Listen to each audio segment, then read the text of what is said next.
Oke, silakan. Ya, Andika. Dari apa yang saya tonton dari video Bapak tadi malam gitu ya Pak ya. Di situ Bapak menjelaskan bahwa kalau misalkan di luar negeri itu untuk anak-anak sekolah dasar itu sudah ditekankan untuk belajar membaca dan menulis gitu Pak ya. Nah, yang saya rasakan di masyarakat saat ini itu terkadang anak yang di bawah umur sekolah dasar itu sudah dipaksakan untuk belajar membaca dan juga menulis Pak. Apakah itu akan membawa dampak yang baik ataukah malah nanti membawa dampak yang buruk, Pak? Terima kasih. Oke, cukup ya. Terima kasih, Andika. Ada yang lain? Nggak ada. Baik, jadi pertama, saya menjelaskan ya, literasi itu adalah sebenarnya sederhananya kan kemampuan membaca dan menulis, kemudian ditambah dengan berhitung. Makanya istilah yang populer itu calistung kan ya. Jadi di kuliah minggu pertama Bu Inge memberikan contoh ya, kita harus mampu juga berhitung gitu ya. Kalau kita belanja, ngitung uang kan harus bisa gitu ya. Ngitung jarak juga harus bisa. Nah, tapi yang saya sampaikan membaca dan menulis di sini itu bukan mengeja dan bukan latihan menulis seperti yang diajarkan di kita. Kalau di kita itu kan anak-anak kecil sudah dipaksa untuk membaca. Coba baca ini gitu. Tapi ya mungkin ada beberapa sekolah yang mungkin sudah menerapkan dan sekarang sudah mulai diterapkan. Tapi yang kurang itu adalah memahami. Makanya bacaan yang diberikan kepada anak-anak sesuai dengan tingkatannya. Kalau anak TK itu bacaannya ya bacaan yang sesuai, jangan bacaan-bacaan yang sebenarnya akan sulit untuk dipahami oleh anak-anak. Oleh karena itu membaca itu bukan sekedar membaca. Kalau sekarang kan baca ke depan, baca aja cek cek cek cek cek, cek baca. Tapi tidak pernah diberikan kesempatan untuk si anak itu eh, apa ya mengungkapkan apa sih yang dia ketahui dari membaca itu. Oleh karena itu efeknya pasti jelek kalau dipaksakan membaca tanpa memahami isinya kan gitu. Demikianlah menulis. Ayo latihan nulis gitu. Zaman sekarang itu kan apakah masih perlu orang itu diajari menulis di kertas di dalam sekolah kan nggak mungkin. Alangkah baiknya itu adalah merupakan pelajaran yang harus diberikan di rumah oleh orang tuanya. Kan gitu. Tapi yang di sekolah itu adalah diajarkan bagaimana dia nanti mampu mengungkapkan ide itu dalam bentuk tulisan. Itu lebih ke sana gitu, supaya anak itu berpikir. Kan berpikir komputer itu berpikir kan. Jadi supaya kita itu mampu berpikir, tidak nulis saja gitu. Saya ingat dulu zaman saya waktu SD itu kan ada menulis halus tuh ya. Ya enggak? Nulis halus ada garisnya ada 3 gitu kan. Kemudian kalau ke atas tuh jangan ditekan. Kalau ke bawah baru ditekan kan gitu ya. Itu namanya menulis halus tuh zaman saya dulu sekolah itu. Nggak tahu Anda masih sekolah waktu SD masih begitu nggak? Itu nggak apa-apa gitu. Tapi itu hanya bukan yang utama. Yang utama sebenarnya adalah mengungkapkan ide atau mengungkapkan pemikiran dalam bentuk tulisan. Itu sih sebenarnya, ya. Oke. Jadi efeknya bagaimana terhadap si anak? Itu pasti tergantung bagaimana cara memberikan materi itu terhadap anak-anak. Oke ya. Nah, sekarang saya coba bertanya. Ini karena nggak ada yang tanya, jadi saya yang tanya. Oh, ada Siti Luna. Monggo. Baik Pak, sebelumnya mohon maaf saya off cam karena Kenapa? terkendala. Saya ingin bertanya Pak, seperti yang kita tahu sejak pandemi berlangsung hampir seluruh sekolah di Indonesia bahkan di dunia beralih pada sekolah online. Namun memang tidak dipungkiri bahwa hal itu tidak seefektif sekolah offline ya Pak. Nah, menurut Bapak sendiri, apakah dampak dari pandemi ini akan meningkatkan keterampilan literasi ICT atau malah akan menurun? Ya. Baik, terima kasih Pak. Oke, baik, makasih. Siti Luna, dari mana? Dari Bandung, Pak. Bandung, dekat ya. Oke, nah, ya, memang masa pandemi itu kan banyak orang sekolah itu menggunakan online.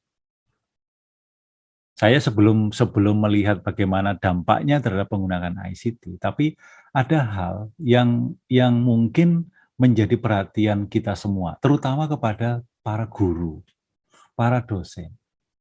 Itu yang dilakukan itu adalah hanya mengkonversi metode konvensional menjadi metode online.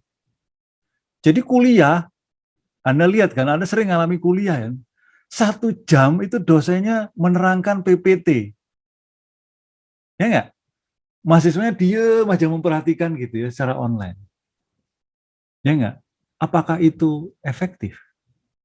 Saya nggak yakin. Mahasiswa itu dengan tekun ngeliatin layar PPT diterangkan gitu, saya kira tidak efektif karena kita juga boros kuota juga kan, ya nggak?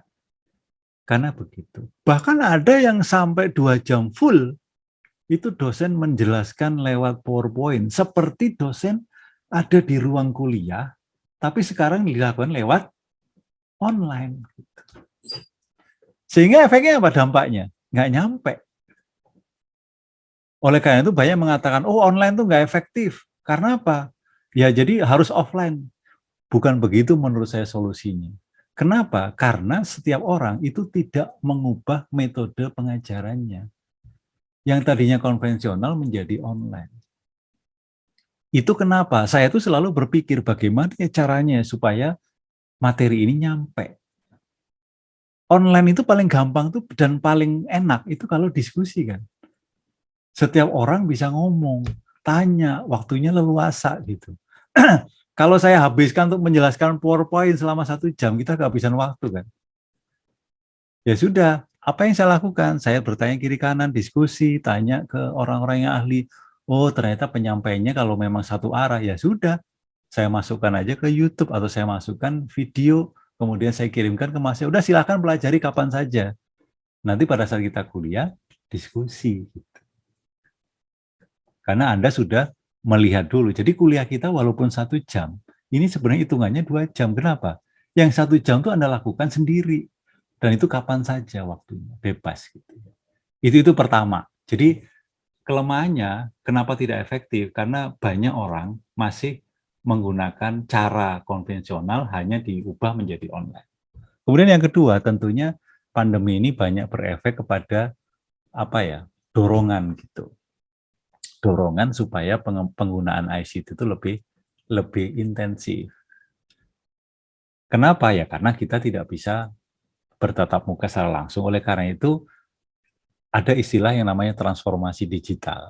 Apa itu transformasi digital? Transformasi digital itu sebenarnya adalah bagaimana kita mengubah proses bisnis atau bagaimana kita mengubah perilaku. Yang tadinya kita itu belanja makanan langsung pergi ke warung, tapi sekarang menggunakan apa? Menggunakan smartphone. Kita buka aplikasi, kita pesen nanti diantar. Itu adalah mengubah proses bisnis. Dan itulah yang kita namakan sebagai transformasi digital. Kita mengubah sebuah proses bisnis yang tadinya konvensional atau manual. Sekarang menggunakan sepenuhnya atau sebanyak-banyaknya menggunakan teknologi digital. Itu yang namanya transformasi digital. Jadi transformasi digital itu bukan hanya mengubah aplikasi, menggunakan aplikasi, bukan menggunakan alat, enggak, tapi prosesnya yang diubah dengan menggunakan teknologi digital. Itu namanya transformasi digital. Oleh karena itu, masa pandemi ini itu banyak mendorong percepatan transformasi digital. Ya, penggunaan ICT pasti karena transformasi digital itu banyak menggunakan teknologi digital. Gitu. Dan itu mempercepat. Contohnya misalkan kalau di IPB tanda tangan dulunya kan tanda tangan basah. Karena pandemi ya sudah, kantor saya cepat membuat aplikasi tanda tangan digital. Jadi sekarang Anda menggunakan tanda tangan gampang. Tinggal buka digisign.ipb.id tanda tangan selesai. Itu adalah transformasi digital. Itu mungkin Siti Luna ya. Jadi kenapa masa pandemi ini bisa mendorong transformasi digital itu. Oh ya, baik. Terima kasih, Pak. Oke, baik. Nah, sekarang saya mau bertanya, apa bedanya ya literasi ya literasi dengan apa dengan apa ya? Dengan literasi dengan kecerdasan. Coba. Aura Aurencia. Coba, literasi dengan kecerdasan. Ya, baik. Terima kasih Bapak. Hmm. Kalau misalnya menurut saya sendiri, antara literasi dengan kecerdasan, seperti yang kita ketahui, kecerdasan itu kan memiliki beragam jenis ya Pak. Nah, yang saya tangkap, kalau literasi itu kan kemampuan menulis, membaca, berhitung, dan segala macamnya. Itu adalah kemampuan yang didapat dengan cara kita melatih dan terus mengasah supaya kita bisa meningkatkan kemampuan mengasah otak kita. Sedangkan kalau misalnya kecerdasan, memang pada awalnya kan ada beragam jenis kecerdasan yang memang kita punya sedari awal. Maka dari itu kalau misalnya kecerdasan itu tidak kita asah, maka tidak akan berkembang gitu Pak. Jadi ibaratnya kalau misalnya literasi itu bisa kita dapatkan dengan terus kita melatih, mengasah, dan juga mencoba terus gitu. Kalau misalnya kecerdasan, memang sedari awal sudah ada jenis kecerdasan itu sendiri di tiap-tiap orang. Akan tetapi kalau misalnya tidak kita asah, maka tidak akan berkembang gitu Pak. Itu yang saya tangkap. Oke. Jadi kalau bisa ya, makasih. Kalau bisa simpulkan itu namanya literasi itu adalah harus kita latih gitu ya. Kita peroleh dari latihan kan gitu. Kalau kecerdasan itu memang dari sananya gitu ya. Kira-kira gitu? Iya Pak, yang jenis-jenis kecerdasan yang saya Ada yang punya pandangan lain? Silakan Raisen. Saya punya pandangan lain. Muhammad Aditya, silakan. Ya Pak, izin menjawab Pak. Jadi Mana wajahmu? ini Pak terkendala jaringan. Kalau itu jadi terlalu berat Pak. Oke ya silakan. Ya baik. Jadi menurut saya seperti yang Bapak telah sampaikan barusan, jadi untuk literasi sendiri itu merupakan kemampuan untuk kalistung, baca tulis berhitung yang mencakup di mana itu mencakup berpikir kritis, dapat menghitung, memecahkan masalah, lalu cara untuk mencapai sebuah tujuan, mengembangkan ilmu pengetahuan, dan mengembangkan potensi seseorang. Sedangkan kecerdasan sendiri itu hanya kemampuan untuk memecahkan suatu masalah yang bernilai kuantitatif maupun kualitatif. Seperti itu Pak menurut saya. Oke. Jadi kalau baik, jadi itu kecerdasan dan literasi. Jadi intinya sebenarnya mungkin bisa kita jawaban tadi semuanya benar gitu ya. Kalau di dalam berpikir komputasional itu menilai pandangan orang itu bukan salah dan benar. Ya, dalam berpikir komputasional itu adalah apakah pandangan ini sesuai konteksnya ataukah jauh dari konteksnya atau mendekati konteksnya, kan gitu saja. Nah, pandangan semua teman-teman ini menurut saya sudah baik, ya sudah baik. Tapi perlu disempurnakan. Saya sepakat bahwa yang namanya literasi itu adalah perlu diasah. Jadi kalau orang itu tidak diasah, tidak dilatih, maka literasinya akan rendah atau tidak sesuai dengan apa yang diharapkan. Itu literasi. Saya sepakat itu dengan Aura tadi, dengan rekan yang kedua juga saya sepakat. Nah, saya juga sepakat bahwa kecerdasan itu memang dari sononya. Tapi ini ada tapinya, bahwa sebenarnya kalau literasi itu awalnya nol. Kalau di dalam tubuh kita itu zat itu nol. Kemudian dengan latihan maka menjadi meningkat literasi kita. Tapi kalau kecerdasan itu awalnya bukan nol. Sudah ada gitu. Sudah ada. Oleh karena itu kecerdasan itu akan terus meningkat kalau kita latih terus kan gitu. Jadi hanya perbedaannya itu adalah inisialisasinya, nilai awalnya aja. Kalau kecerdasan itu sudah ada. Makanya orang sudah tiba-tiba anak 5 SD sudah bisa perkalian jutaan kan gitu. Itu karena kecerdasannya sudah dari awalnya sudah ada gitu. Nah, sekarang kalau literasi itu awalnya memang nggak ada. Kita dilahirkan tuh literasi kan nggak ada sama sekali. Baru kemudian dengan belajar, akhirnya literasi kita menjadi tumbuh. Itu kenapa anak kecil kalau kita ajak main adik kita itu kan kalau kita jalan-jalan, itu sering orang tua kita itu menunjukkan tulisan-tulisan yang ada di jalan. Itu sebenarnya memberikan literasi kepada anak itu untuk mampu mengenali huruf kan gitu. Atau warna, oh itu dek lampunya merah, oh itu dek lampunya hijau, itu adalah mengenali warna. Jadi kalau mengenali huruf, mengenali warna dan segala macam itu bisa dilakukan di mana-mana. Jadi itu proses literasi. Sehingga yang tadinya dia belum mengenal, sekarang menjadi mengenal. Tapi kalau kecerdasan tadinya sudah ada, dan itu harus kita latih untuk apa? Untuk supaya meningkat. Itu sih sebenarnya dikotomi perbedaan. Jadi kita nggak bisa dikotomi ya antara kecerdasan dengan literasi. Dua-duanya saling terkait. Cuman yang dimiliki oleh manusia pertama kali itu adalah kecerdasan. Sedangkan literasi itu harus diberikan.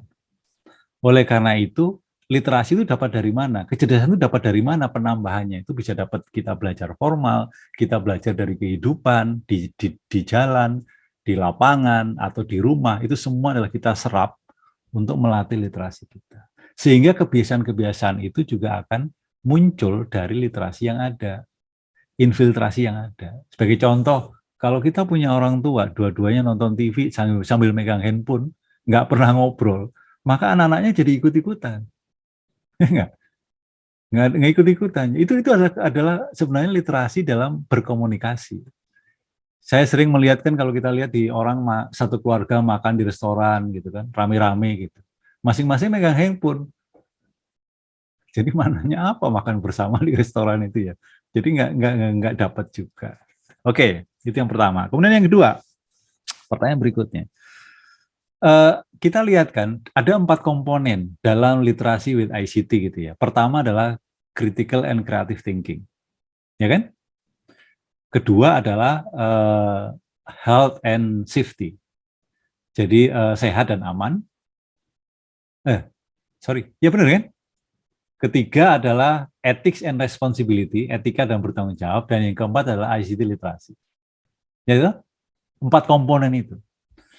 Nah, sekarang kita coba, saya ingin minta pandangan. Apa sih bedanya berpikir kritis dan berpikir kreatif itu gampangnya kayak apa sih contohnya gitu? Kalau Anda punya kasus, berpikir kritis itu seperti apa dan berpikir kreatif itu kayak apa? Bisa? Ada yang mau resen? Raihan Akbar. Baik Pak. Wajahmu mana? Nggak ada. Bentar, Pak. Ya kalau nggak bisa nggak apa-apa. Oke. Menjawab Pak untuk perbedaan dari berpikir kritis dan juga berpikir kreatif. Kalau menurut saya itu kalau berpikir kritis adalah cara kita bagaimana untuk memecahkan suatu masalah gitu Pak. Sedangkan kalau kita berpikir kreatif, bagaimana dari memecahkan suatu masalah itu kita bisa membuat pemecahan-pemecahan baru atau inovasi-inovasi baru seperti itu Pak. Saya minta contoh. Contoh persoalan gitu. Mungkin kalau misal ada masalah suatu masalah di bidang kesehatan gitu, misal COVID. Mungkin kalau kita berpikir kritis gitu dalam masalah ekonominya kita kesusahan dalam masa COVID, kita berpikir kritis kalau kita harus berjualan yang kira-kira mendapat peluang di pasar gitu. Sedangkan kalau kita berpikir kreatif, kita berpikir produk-produk apa yang sehingga menjadi inovasi gitu Pak, produk baru yang bisa mencuat gitu di pasar, mungkin gitu. Oke, itu pandangan pertama. Silakan, nggak apa-apa. Yang lain siapa ini? B siapa ini? Maaf. Bella, ada Bapak. 3 partisipan. Sebentar, ada 2. Sebentar ya. Bella. Oke, baik Bapak. Contohnya itu seperti yang terjadi dalam kampus ini, Bapak. Apa itu? Bapak bertanya kepada kami apa yang dimaksud dengan critical thinking dan juga critical creative. Nah, di sini dalam critical thinking ini kami berpikir gitu, memahami logika apa itu perbedaan di antaranya. Nah, kalau misalnya kreatif itu bagaimana kami menyampaikan di room ini secara kreatif sehingga kami menyelesaikan permasalahan yang dimana yang Bapak tanyakan kepada kami para mahasiswa. Seperti itu yang saya pikirkan, Bapak. Nggak contoh persoalan dalam sehari-hari misalkan. Nah, contoh persoalan mungkin kalau misalnya dari video yang Bapak kirimkan itu seperti yang melihat peta. Kita ingin ke suatu tempat. Nah, bagaimana caranya saya tahu dengan kreatif saya melihat teman-teman yang lain sudah menggunakan Google Maps. Dengan itu saya dengan keinginan saya belajar sehingga saya mencari tahu bagaimana cara penggunaan Google Maps seperti itu, Pak. Oke. Yang mana yang berpikir kritis dan yang mana yang berpikir kreatif? Berpikir kreatif itu seperti kita mengevaluasi bagaimana penggunaan Google Maps. Oke. Baru kreatif itu seperti bagaimana kita cara menggunakan Google Maps. Oke. Oke, baik. Ya, terima kasih, Bella. Berikutnya Rifki.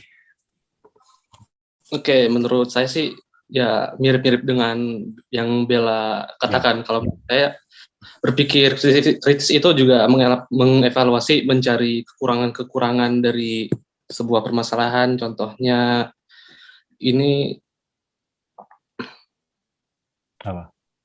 skip dulu. Kalau berpikir kreatif itu kita bagaimana metode untuk penyelesaian suatu permasalahan, apakah dengan cara yang baru atau dengan cara yang lama. Gitu, Pak.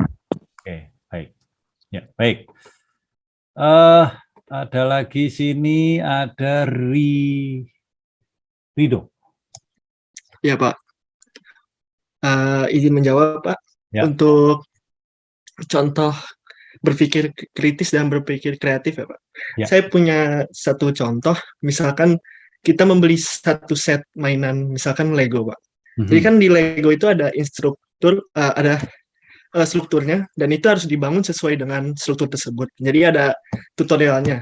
Nah, cara berpikir kreatif itu ada gini, Pak.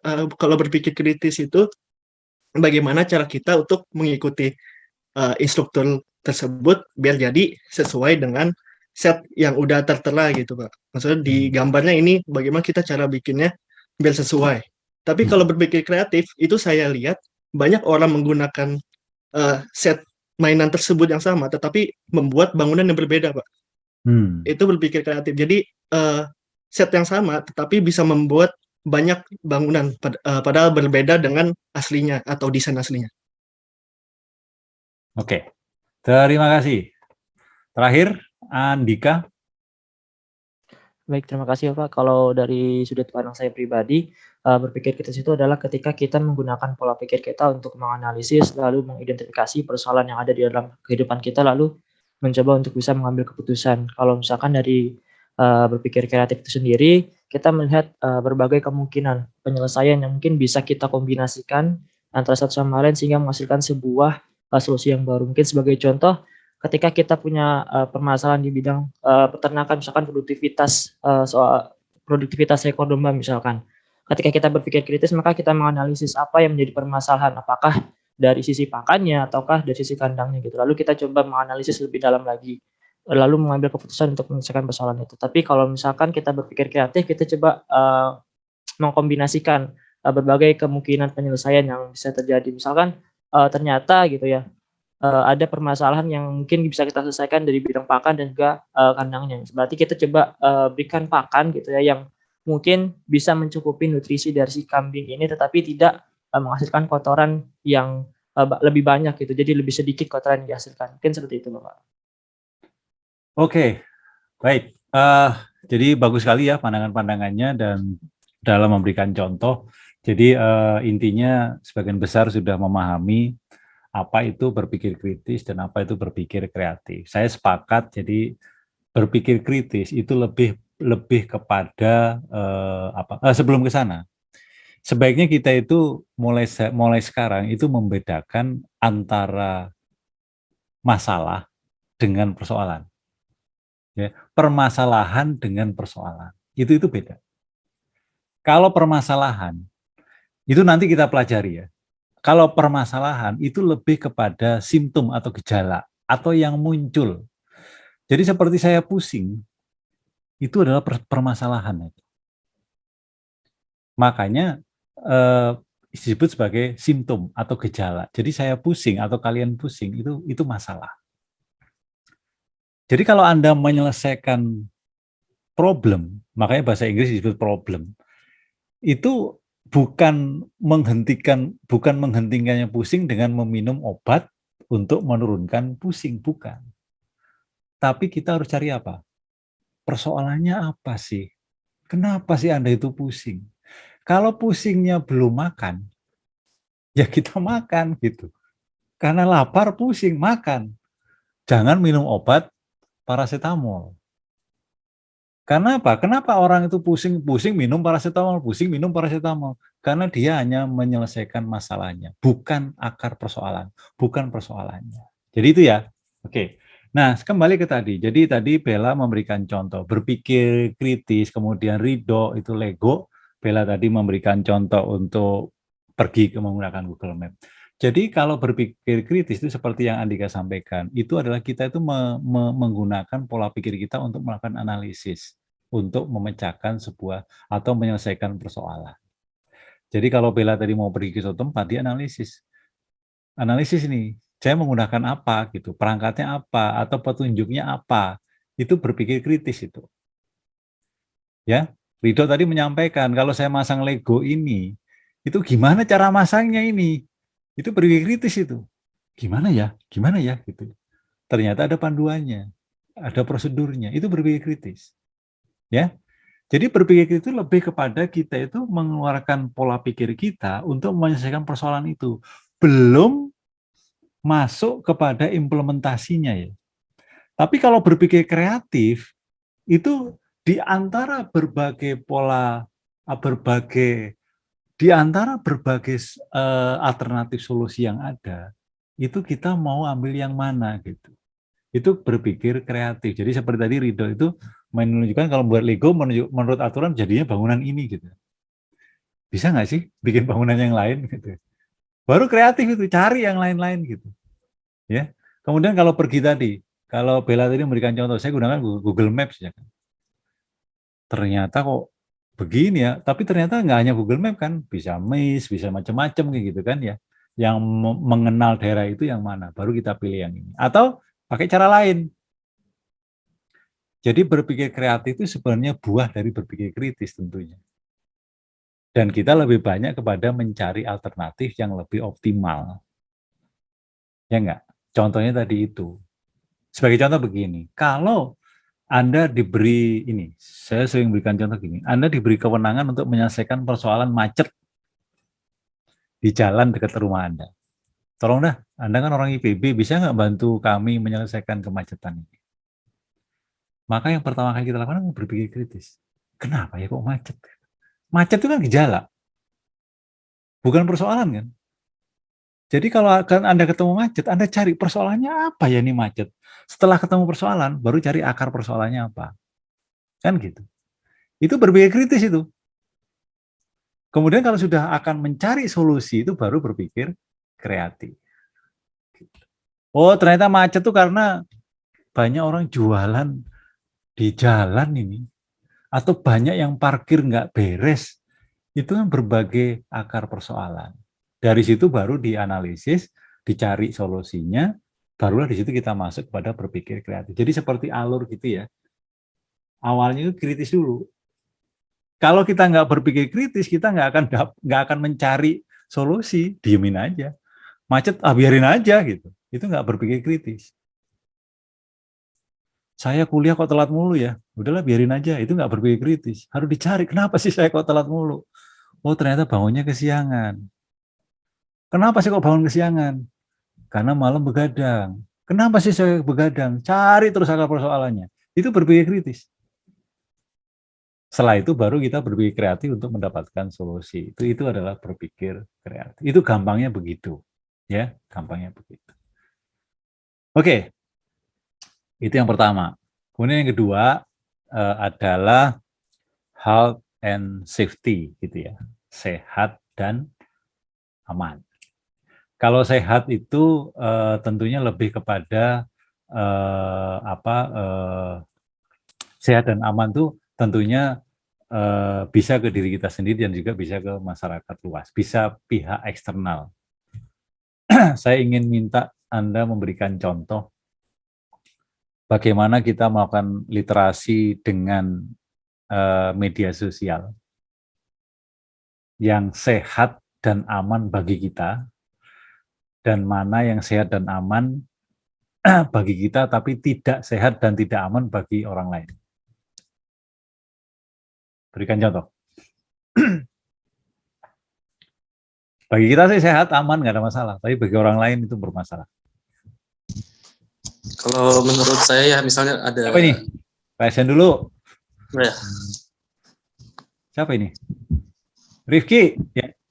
Menurut saya literasi yang sehat dan safety bagi kita tapi tidak bagi orang lain itu contohnya ya kita menasihatin orang lain tapi kita tidak tahu nih apa konteksnya dan tidak berempati. Begitu Pak. Tidak menasihatinya. Contohnya gimana contohnya? Contohnya apa ini? Ya, ini jadi kayak ada orang yang sakit mental. Nah, yang kita itu bilangnya kamu ini kurang ibadah. Padahal belum tentu karena kurang ibadah, bisa karena faktor lain, Pak. Gitu, Pak. Menurut saya. Oke. Ya, itu contoh yang masih agak abstrak gitu ya, Riki ya.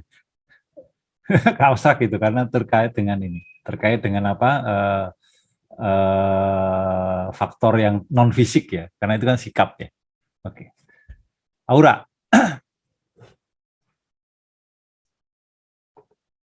Masih. Baik, terima kasih Pak.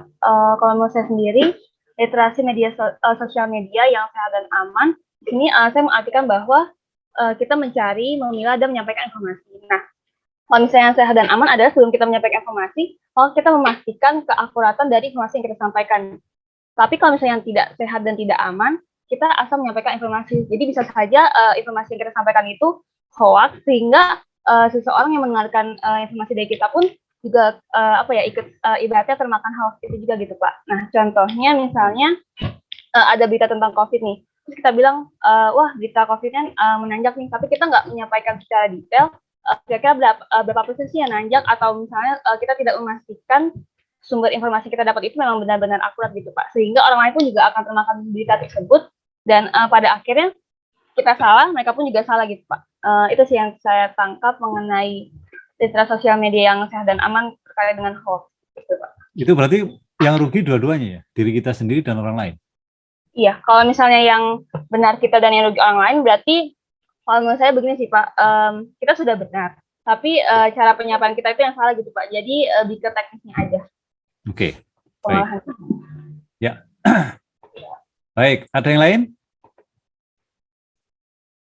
Nggak ada. Jadi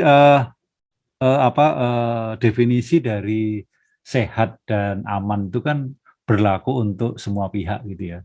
Tidak hanya aman dan sehat bagi diri kita sendiri, tapi juga aman dan sehat bagi orang lain.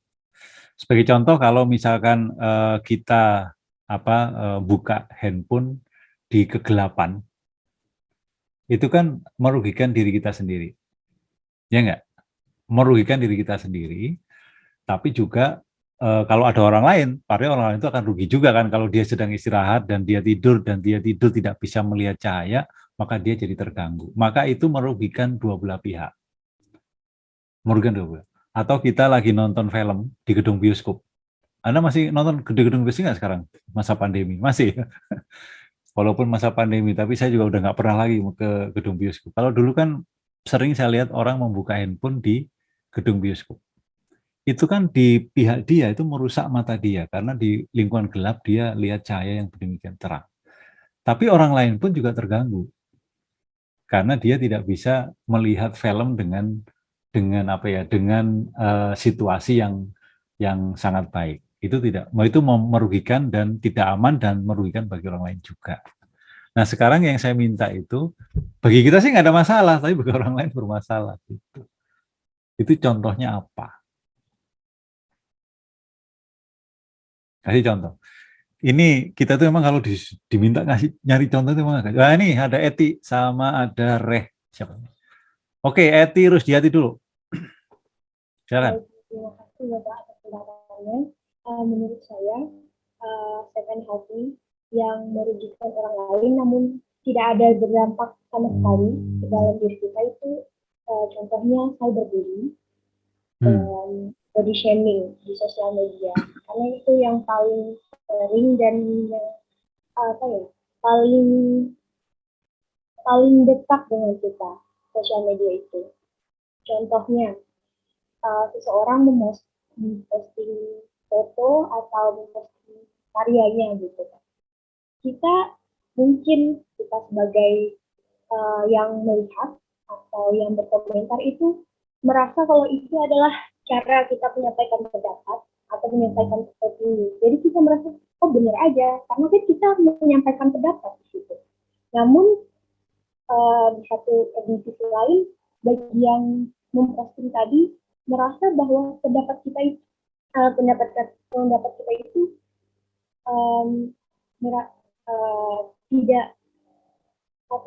masuk ke hati. Jadi, namun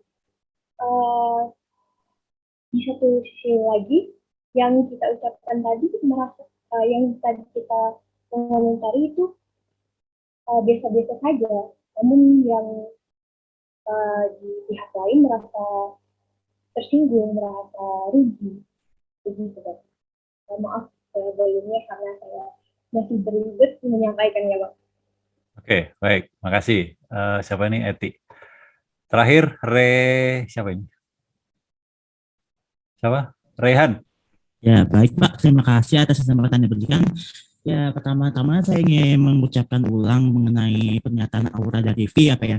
Ya, kalau menurut saya setuju dengan pendapat mereka. Ya, pertama-tama, ya pada saat penyampaian opini pada di internet, ya itu kan kadang-kadang itu opini kita itu tidak berbasis dengan klaim yang benar. Nah, kita hanya menyatakan dengan pendapat saja, hanya sekedar opini di belakangan saja. Di sisi lain, menurut kita sendiri, kita itu hanya menyatakan opini kita. Sedangkan ya orang-orang lain yang membacanya itu kan tidak bisa melihat jika itu fakta yang klaim yang benar atau tidak, ya sehingga itu menyesatkan orang lain. Dan yang kedua, kalau menurut saya yang agak menyesatkan orang lain juga adalah pembajakan, Pak. Di internet ini sedang dibaraknya terdapat pembajakan, seperti kita mengambil gambar orang lain lalu kita jual di dunia nyata. Ya dirugikan siapa? Konten kreatornya sendiri, Pak, bukan kita. Ya mungkin itu saja spekulasi saya ya, Pak ya. Terima kasih, Pak. Oke, baik. Baik, terima kasih. Mohon maaf Rehan, tadi suaranya juga agak putus-putus, tapi saya bisa menangkap isinya. Jadi saya sepakat dengan teman-teman semua. Jadi yang penting kita bisa kita sepakat dengan bahwa literasi itu harus aman dan sehat bagi semuanya, gitu kan ya. Tapi kadang-kadang ada sesuatu tindakan yang tidak kita sadari, bagi kita sih nggak ada masalah, tapi bagi orang lain bermasalah. Gitu. Tadi yang disampaikan Eti tadi sudah tepat. Jadi seperti body shaming. Body shaming itu sama sekali kita nggak sadar. Sering kita tidak sadar. Misalnya mengatakan langsung ditulis di media setelah lihat Instagram saya gitu, kemudian Pak Julio itu hitam ya, gitu. Misalkan gitu, nulis kalimat satu gitu, nggak sadar itu biasa aja padahal ya, Pak Julio itu hitam gitu. Kalau saya tuh lagi sedang ada masalah dengan warna kulit, misalnya saya lagi stres karena pengen putih dan segala macam, ditambah dengan kalimat itu jadi makin stres, maka itu mengganggu mental seseorang. Itu contoh. Jadi bagi yang bersangkutan sih nggak ada masalah, aman-aman saja gitu. Tapi itu tanpa sadar. Nah, oleh karena itu sesuatu yang paling sulit kita hindari itulah body shaming. Body shaming itu karena kita anggap sudah kenal, sudah apa gitu, enak aja. Tapi itu adalah yang terkait dengan kesehatan mental. Tapi yang terkait dengan fisik itu juga banyak ya. Itu nanti kita bisa eksplor lagi. Sebagai contoh, kita itu lupa ingat, tapi kita sudah memberikan tadi yang disampaikan Aura tadi kan. Lupa ingat terhadap sesuatu, kita informasikan kepada orang lain padahal itu salah gitu. Tapi kita yakin aja itu benar gitu. Bagi kita sih nggak ada masalah, tapi itu merugikan bagi orang lain. Itu juga hal seperti itu juga sering kita lakukan. Oke, saya kira itu ya. Jadi intinya bahwa aman dan sehat itu berlaku untuk semua pihak, bukan pada diri kita saja. Oke, kemudian topik 34. Itu nanti bisa kita topik 34 itu nanti bisa kita ekspor di kuliah yang ketiga ya, yaitu ethics and responsibility, dan terakhir adalah ICT literasi.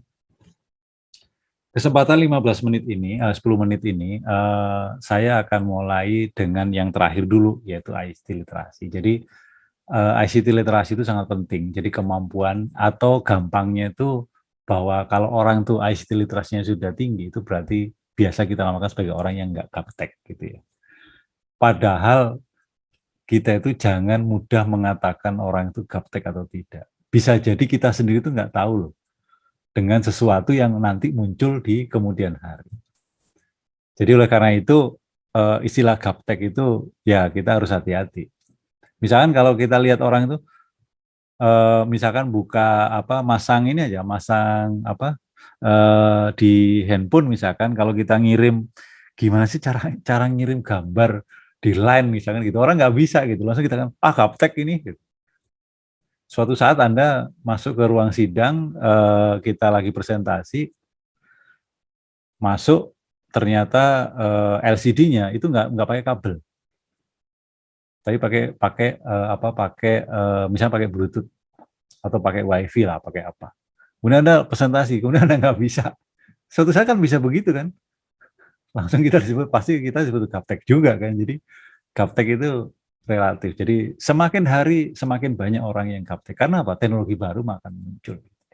Dan itu harus hati-hati. Nah, satu hal yang saya minta kepada semua peserta mahasiswa di kelas ini untuk mulai belajar salah satu ICT literasi itulah bermain cloud atau bermain awan. Karena teknologi nanti itu pasti akan banyak menggunakan awan.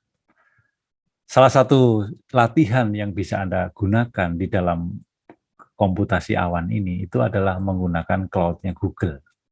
Karena Anda memiliki akun apps APPS IPB-ACID dan Anda itu bisa menggunakan semua fitur yang ada di cloud-nya Google.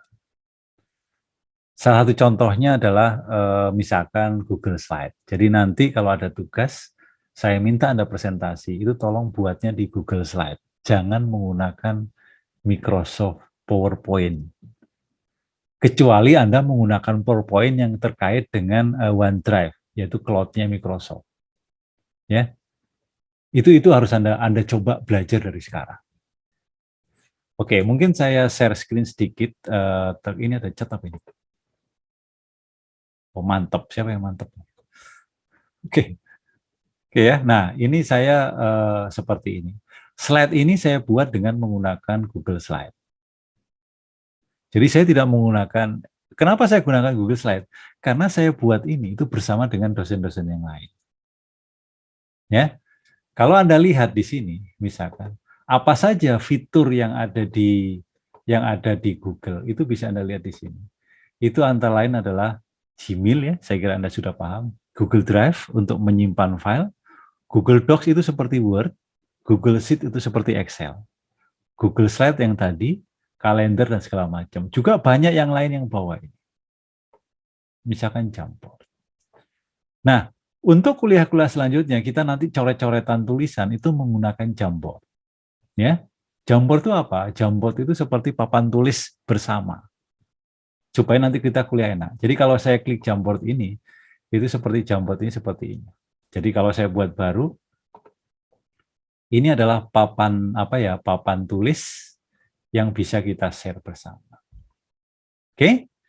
Sebagai contoh, saya bisa nulis-nulis di sini. Kalau Anda menggunakan layar yang touchscreen itu gampang. Jadi nulis-nulis di sini. Gambar-gambar di sini, nyoret-nyoret di sini silahkan. Ya? Nah, ini bisa bersama. Oleh karena itu, kita praktekkan sekarang. Saya kira beberapa sudah pernah pakai ya. Saya akan share, Anda gunakan yang bisa menggunakan apa itu, akun apps IPB-ACID, ya. Saya copy linknya. Kemudian saya akan tulis di chat linknya. Bagi yang menggunakan akunnya apps IPB-ACID untuk masuk, silakan buka link ini. Coba. Oke, sudah ada masuk satu. Ini siapa ini? Ahmad Munih Masur Rehan. Coba Anda coret-coret aja di situ. Mau gambar juga bisa. Tuh kan? Ya enggak?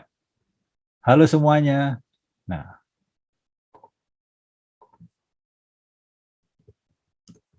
Halo juga.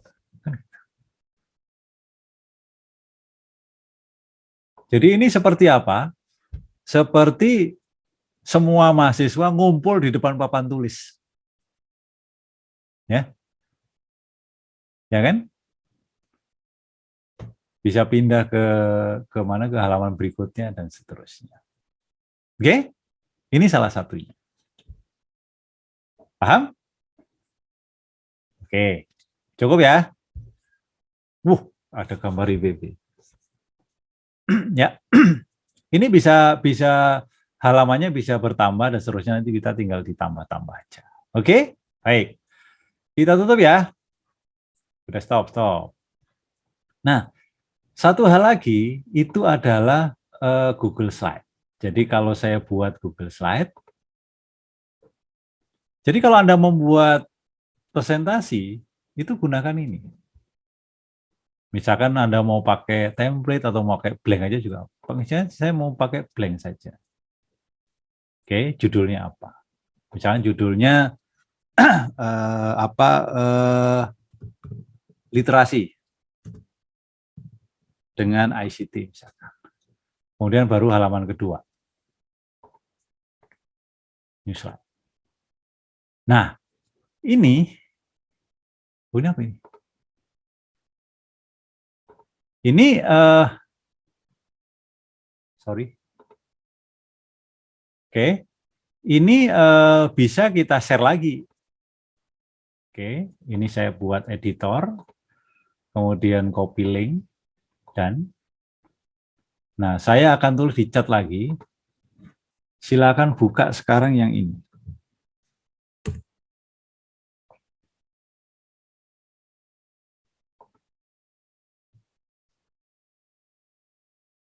Oke, nah sudah, silakan Anda bisa membuat, misalkan untuk satu orang nambahkan di slide halaman 2.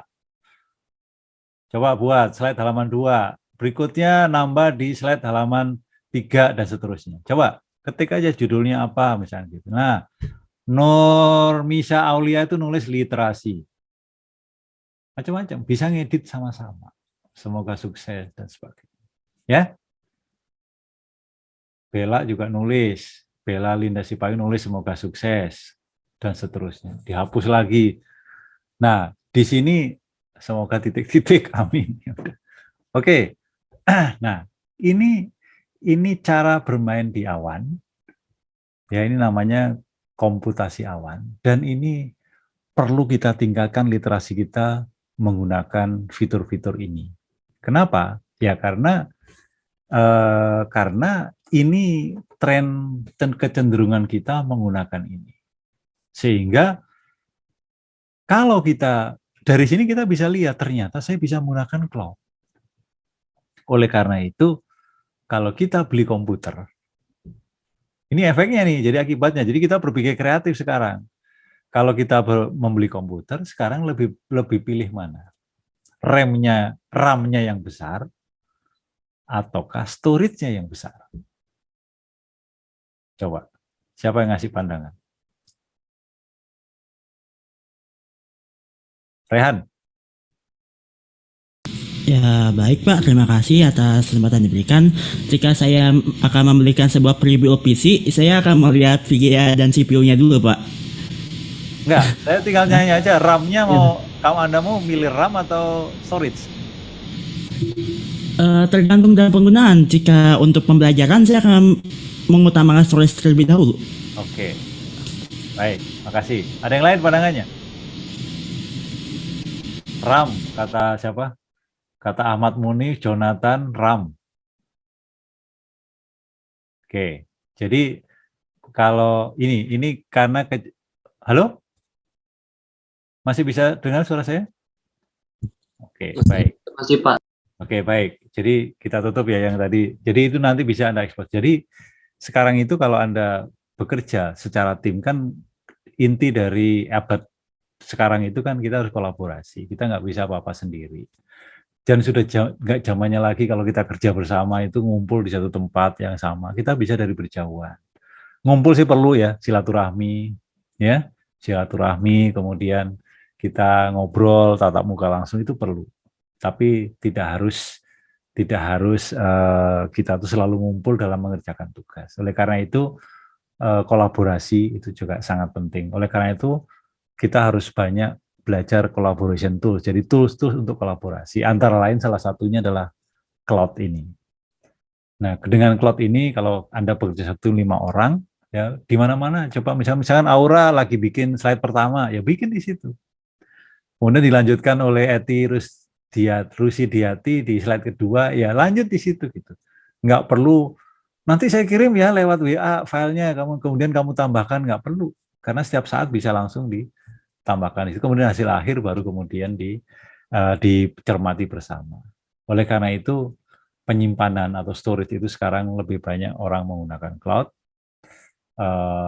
daripada kita simpan di komputer lokal, karena hard disk menjadi sering rusak. Kalau rusak juga repot, tapi kalau di cloud dijamin aman selama perusahaan penyedia cloud itu masih ada. Tapi Google saya yakin ya sampai kapanpun masih ada lah, nggak akan hilang setiap saat. Baik, itu sekedar pemantik saya untuk persoalan ICT literasi. Jadi masih banyak hal yang kita itu sebenarnya belum paham. Oleh karena itu kita harus terus asah itu literasi kita sehingga kita nanti mampu menyelesaikan persoalan dengan baik. Baik, saya kira itu karena sudah 1 jam, semoga bermanfaat dan Anda banyak poin yang saya kira bisa Anda dapatkan pada kuliah ini dan nanti akan kita latih lagi pada kesempatan yang lain. Di minggu ketiga nanti topik kita adalah tentang ethics and responsibility ya, etika dan tanggung jawab. Kita diskusi lagi.